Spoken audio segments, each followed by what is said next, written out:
Welcome back, everyone. Hope you're doing well. Back with another SCUM update, and this, yeah, as I say, is a big one, especially for those that more love the survival aspect of the game, like myself. This is really going to change things if it's right and works well, which I won't sort of find out till I'm on foot and going through and get injured. But first, I'm going to take a look at the new door sensors we got. Here we go. So you got a remote door sensor and a remote door key. Now they can only go on level 3 doors or above, and to craft those, they are down here. There you go. That is what you will need: 2 metal scrap, wire, duct tape, bolts, electrician's tools, and wire cutters. And that is what you need. They're the components for those, and skill is medium for those.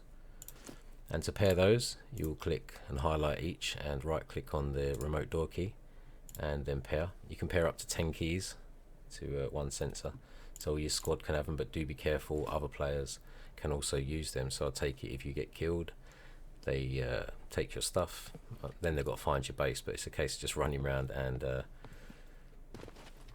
just tapping. So what you do, oh, let's put it on the door first, Skinny, might help. There we go.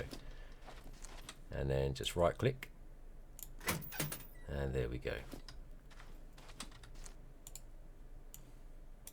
Now it would be nice if you could quick slot that and then maybe like the torch, shift and E to do it, and then you could just put it away without having to tab in.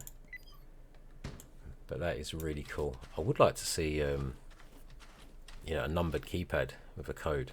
That would be great stuff. But that's the remote door sensors, so that's going to that's going to cause some fun. I'm looking forward to some of the stories I hear from people dropping their bags or losing their stuff or getting killed and getting their bases raided that way. So you're gonna have to be very, very careful. So probably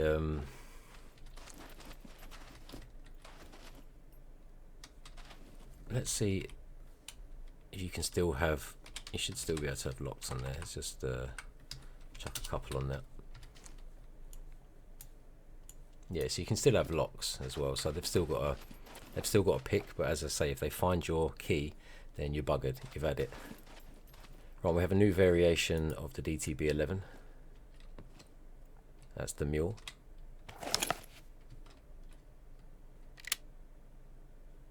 Very nice. Because that thing there's massive. It's about the same length as me.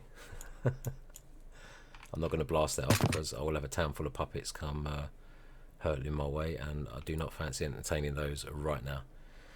Right, so I'm going to have a brief overview of the medical stuff, the infections, the wounds, etc. This is one you're going to have to sort of check out on your own on foot and go through the patch notes and figure things out. We have the new NPC traders. Come in, I'll have a look. Oh, what are you going to look at, pal? Yeah, it looks good. Do like it. Let's have a little browse. Of course, there's blood all over the place. Nice. Just can't wait for the gambling to come in at the saloon. Right, let's see what medical stuff he's got. Oh, wow. Oh, yeah, quite expensive. Wow. Obviously, these will be set different on multiplayer servers. I'll have to see what they are on mine. I'm not sure. And we'll have to adjust the config files. But that's a lot. Wow. Okay. All in good health. Alright, ta-da, pal. Well, that's Try the... not to get injured too much. Don't worry at those prices, mate. I won't. Right, so that is the doctor. That's probably my favourite NPC. Right, so looking at the patch notes, clothing.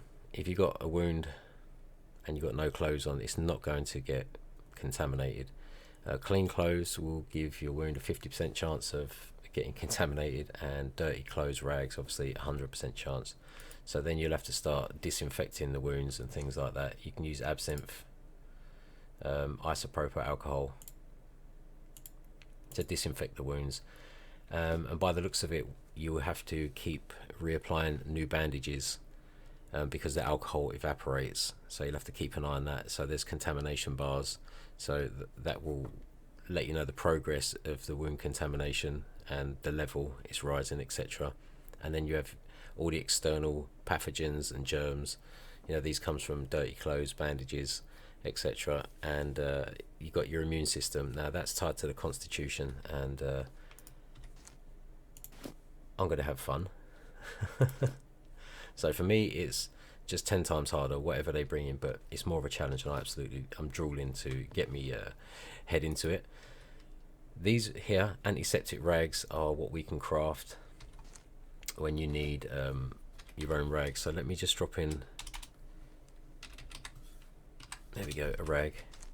And then what you'll have to do is, if you've got the isopropyl alcohol, after disinfecting your wound, etc., you'll highlight that, and then what you have to do is disinfect the rag. And there you go, you have an antiseptic rag to help you out. So you're gonna have to be very careful now. Any of these dressings, they're already sterile, so you can use them. They're 100% good to go. So it's about finding your own way around. Just be very careful. More items you're gonna have to sort of, keep and treat now. So you're just gonna have to be extra careful and don't do nothing stupid around the map. But like I say, have a good read through the patch notes to understand the contamination bar and how your immune system's affected by this new update. Take care, stay safe out there, and I'll see you in the next one. Ta-da for now.